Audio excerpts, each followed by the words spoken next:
L'équipe est sauvage sur Europe 1. 16h-18h. Mathieu Noël. Naïf, nous l'avons tous été au début du confinement. Tous les couples s'imaginaient que ça serait comme une lune de miel à Venise, mais à la maison.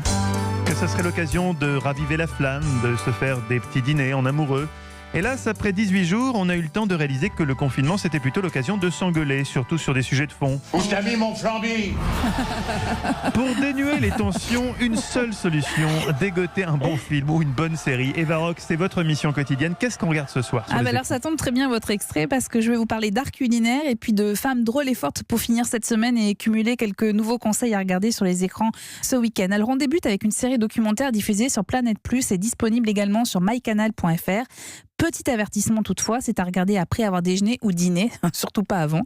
Deuxième saison donc de Planète Chef. Ce sont des portraits de chefs de la nouvelle génération, des chefs qui aiment mêler les saveurs, les techniques, qui ont su piocher au gré de leur formation, de leur voyage et de leurs rencontres des sources d'inspiration. Alors à l'instar de Pierre Sewé, il est autodidacte en cuisine, il est fils de cuisinier camerounais et il va nous embarquer dans l'arrière-salle de son restaurant parisien Le Garde-Temps et puis aussi à Douala au Cameroun pour concocter des plats typiques avec sa maman. C'est un chef qui est assez sûr de lui, assez sûr de sa cuisine, mais qui raconte avec humilité ses débuts. Je me suis lancé dans la cuisine un peu tard donc à 24 ans. Il fallait tout maîtriser d'un coup, que tout soit carré. Et j'avoue qu'au début, j'avais du mal. J'avais du mal à me concentrer. C'était vraiment dur.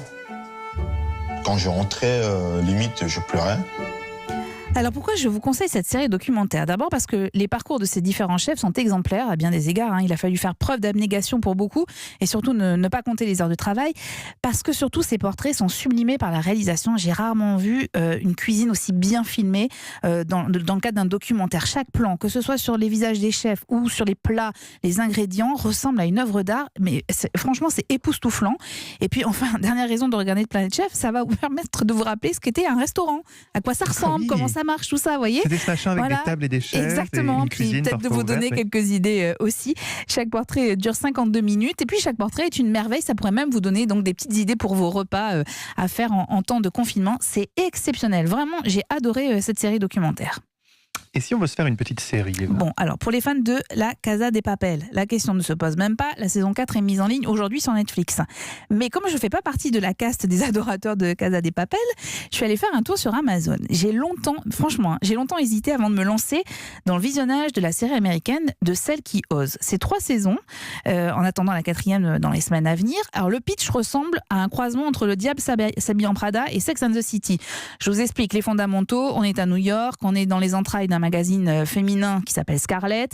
Il y a 3 copines qui bossent pour le titre, 3 jeunes trentenaires aux tenues affriolantes, plus ou moins célibataires. Bon, évidemment, il y a des très très beaux garçons aussi. Juste une aparté, il faut que Amazon change la dame ou le monsieur qui fait les sous-titres pour ceux qui regardent en VO, parce que je passe sur les fautes d'orthographe, mais surtout, alors que vous connaissez mon niveau en anglais, je suis en mesure de vous affirmer que c'est traduit avec les pieds. Donc vous imaginez un peu. Donc verdict quand même sur cette série, je ne suis pas arrivée à décrocher. En fait, les personnages sont, avec tous leurs défauts, extrêmement attachants, mais tous. J'ai une affection particulière pour Jacqueline, la patronne. Il y a ce qu'il faut d'humour, et puis surtout, c'est extrêmement intéressant de regarder cette série post-MeToo. En fait, on est très loin de la caricature de Sex and the City, justement.